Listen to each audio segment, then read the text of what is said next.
Uma dúvida que eu tenho sobre isso é: Deus é soberano e ele faz tudo. Então, para que eu tenho que me preparar? Não, veja bem. Na soberania de Deus, ele escolheu dar ao homem liberdade de escolhas. A vida é feita de escolhas toda hora. Você escolhe se você quer estudar ou não, você escolhe se você quer trabalhar. Eu até estava conversando outro dia com uma pessoa que estava me perguntando isso. Por exemplo, essa questão da prosperidade, que, olha, basta você ser fiel no dízimo que você vai ser próspero? Eu falei, claro que não. Se você quer ser próspero, você precisa ser excelente, você precisa ser trabalhador, você precisa ter diligência. Isso tem a ver com você. Mas a Bíblia também fala de que o generoso receberá abundância. Né? E eu gosto muito também das línguas originais, eu tenho alguns estudos interessantes. Porque, por exemplo, você sabe que a palavra artista no hebraico é aman. Escreve igualzinho, amém. E essa raiz vem de uma palavra, de um verbo que é ma'amin, que significa eu creio. Então, eu explico que o indivíduo que chegou a um nível de excelência para ser chamado um artista, ele recebeu um dom de Deus, mas ele, durante todo o processo de chegar lá, ele creu que valia a pena, que ele ia conseguir. E ele, por crer, ele continuou caminhando na direção da excelência e da proficiência. Então, isso é resultado do homem. Agora, Deus continua soberano? Claro, foi ele que te deu. Ele escolheu dar ao homem liberdade. Porque senão, até para a salvação, se eu não tivesse nenhuma parte na salvação, não haveria amor. Por exemplo, eu vou te dar um exemplo. Você casou com a... Janine, quantos anos ela tinha e você tinha? eu tinha 24, ela tinha 18. 2 meninos, né? Imagine se você tivesse o poder para obrigar a Janine a se apaixonar por você. Você ia olhar para ela e você ia achar que ela te ama? Não.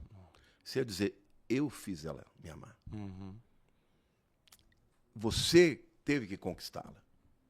Então, na soberania de Deus, ele poderia fazer o homem obedecê-lo em tudo, mas ele escolheu dar ao homem a liberdade de escolhê-lo. Então, são os paradoxos, vamos dizer assim, da fé cristã. Num primeiro momento parece que é contraditório, mas quando se afunda, mais aprofunda, você vê que as coisas são complementares.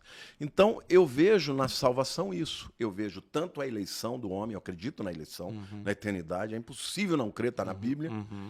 Mas a Bíblia diz eleito segundo a presciência de Deus Pai, 1 Pedro 1:2. Ou seja, Deus conheceu alguma coisa que eu não sei o que é, nem vou saber, talvez na eternidade. Mas o homem que disse sim.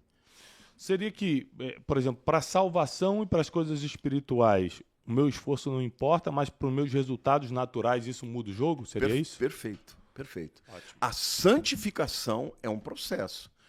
E nós temos muita parte nisso.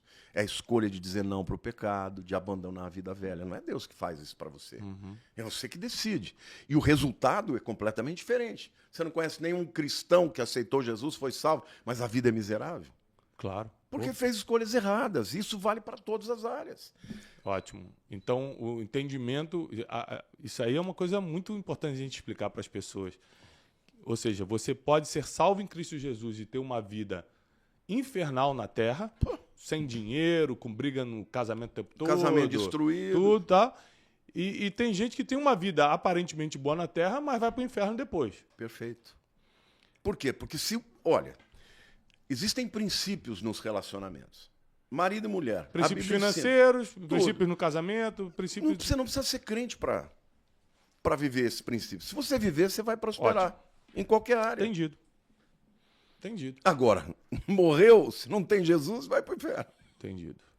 Pastor, seguindo essa linha, como que a gente pode explicar assim para as pessoas meio que extremistas que acham que isso é tudo vaidade? Pegam aquela passagem que Jesus fala, não junteis riquezas aqui, porque a prata e o coisa corroem, mas A aí... prata e o coisa corroem, não. E o ouro corrói. Desculpa. Por favor. Gente, aqui ele está começando hoje. Meu Deus, alguém me ajuda. Senhor Jesus, nós estamos entrevistando um dos maiores teólogos do país. A coisa corrói, não faça isso. Corrói. Aí a pessoa pega aquele versículo para ela, então, não preciso ser rico aqui, vou trabalhar para ganhar minha salvação e pro céu, essas coisas. Olha, essa pergunta é maravilhosa. Por quê? Isso amei. A Bíblia nunca falou que o dinheiro é um problema. A Bíblia fala que o amor ao dinheiro é o problema. O dinheiro, ele pode ser um instrumento maravilhoso para você a serviço do reino de Deus, para te dar acesso, para você fazer bem pelos outros, ou ele pode ser o teu Deus.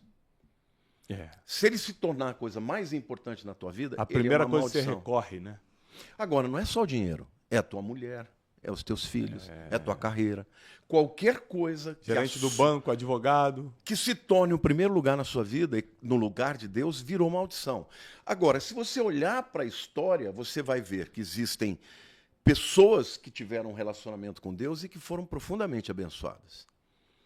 Por quê? Porque para o propósito, Deus precisa te dar as ferramentas para você conseguir. Abraão, por exemplo. Abraão foi um homem muito próspero. Isaac, o filho dele, foi mais próspero ainda. Deus fazia, por exemplo, que Isaac ficou na terra de Gerar, né, que era a terra dos filisteus. Ele foi mandado embora de lá, porque os filisteus ficaram com inveja dele, ele estava prosperando, mandaram ele embora. Aí ele começou a prosperar 100 por 1. A ponto do camarada lá, o Abimeleque, chegar e falar, escuta, vamos fazer uma aliança. Com inveja dele, aí. Vamos fazer uma aliança, porque eu não quero que você me amaldiçoe. Olha, eu vou deixar você morar aí. Por quê? Porque ele tinha a benção de Deus. Então, eu creio que a prosperidade, ela não pode ser um fim. Nós precisamos amar a Deus sobre todas as coisas. Amém. Porque estas coisas, elas vão ficar. Agora, elas são instrumentos. Até onde você vai? Se você vai, você precisa viajar, você precisa pagar um avião. Hotel. Se você não tiver os recursos, você não vai fazer aquilo que Deus quer que você faça. O dinheiro é tão importante que o tempo todo ele aparece na Bíblia. Por exemplo, mulheres de alta posição sustentavam Jesus com seus bens. Para Jesus não trabalhar para poder ficar no ministério, alguém teve que trabalhar para pagar. E se fosse, alguém vai ter que trabalhar. Se fosse maldição, Jesus não ia aceitar. Exatamente. Alguém vai ter que fazer o trabalho, né? Ou seja, você quer estar do lado de quem está recebendo ou do lado de quem está dando? Porque o dinheiro vai estar de Gênesis e Apocalipse, né? Agora, tem um detalhe que eu queria também acrescentar. Na Bíblia, você vê todo o tempo Deus falando que o problema é o coração. Em tudo, não só com dinheiro. Aonde estiver o teu tesouro, aí estará o teu coração. Você quer ver um outro detalhe? Boa.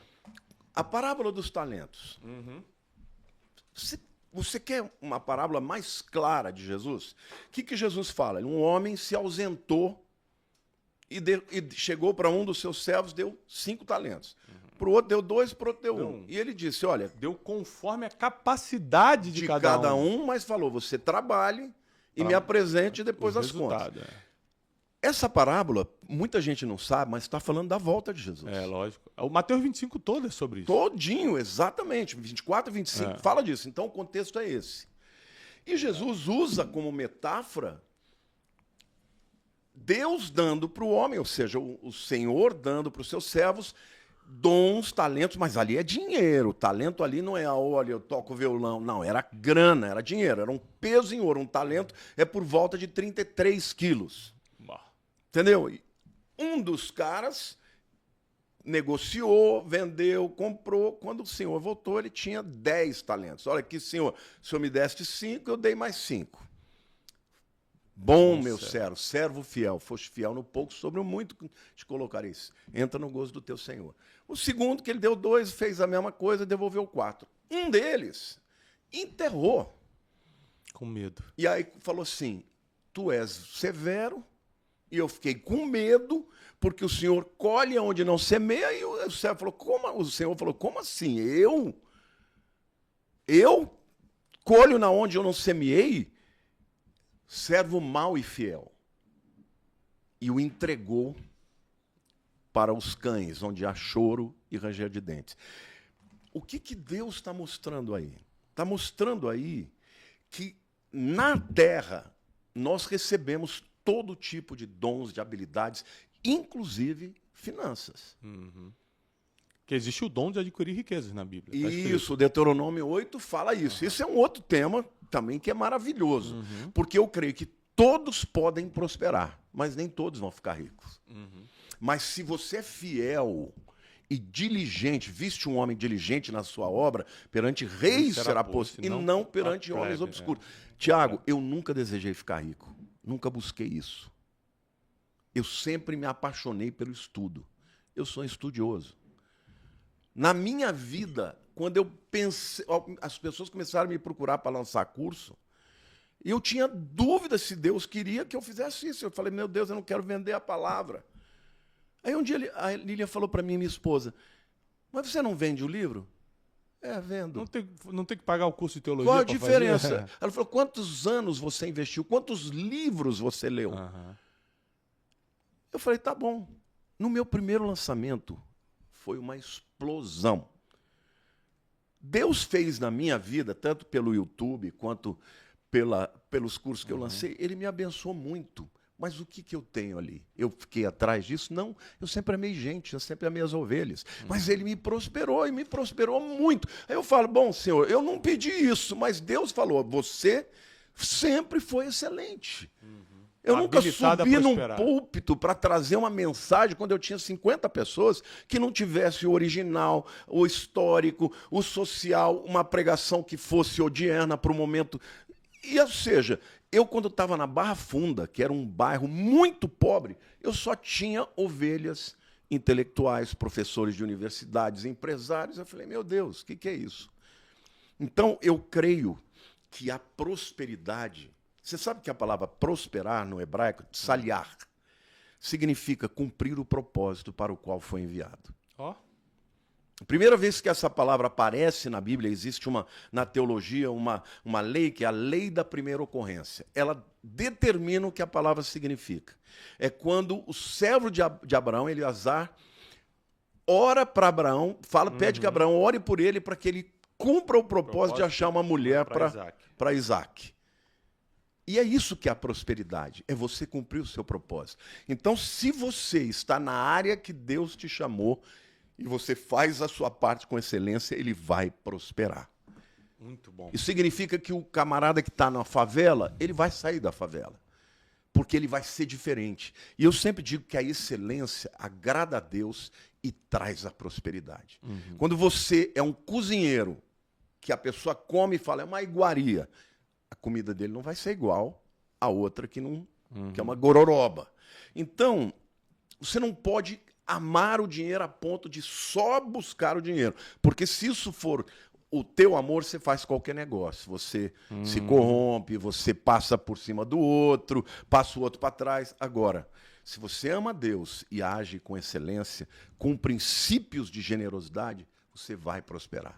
Essa é a minha história. Eu nunca na minha vida procurei prosperidade. Nem pregar eu pregava sobre isso. De vez em quando eu falava sobre o tema. Mas Deus me prosperou abundantemente. Agora, eu vou rejeitar uma bênção de Deus?